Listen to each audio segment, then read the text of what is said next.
3 wicket রিশাদের, ফাইনালে Lahore.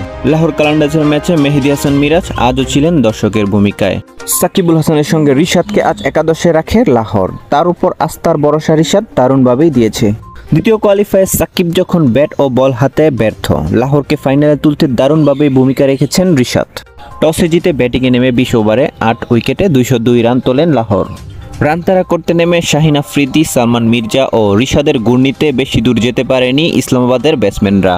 15 over 1 বলে 107 রানে অল আউট হন ইসলামাবাদ। ম্যাচটি হেরেছে তারা 95 রানে।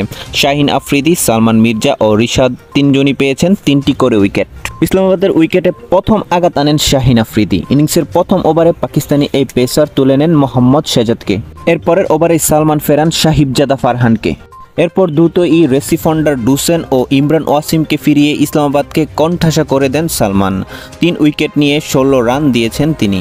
সালমানের পর ইসলামাবাদের ইনিংস ধসিয়ে দেন বাংলাদেশের লেগ স্পিনার রিশাদ। 33 রানে 4 উইকেট হারানোর পর ইসলামাবাদের ইনিংস গড়ছিলেন সালমান আগা ও শাবাত খান। মাত্র 16 রানের মধ্যে দুজনকে ফেরায় রিশাদ। এরপর জিমি নিসামকেও আউট করে লাহোরকে জয়ের প্রান্তে নিয়ে যায় তিনি। 3 উইকেট নিয়ে 34 রান দিয়েছেন রিশাদ।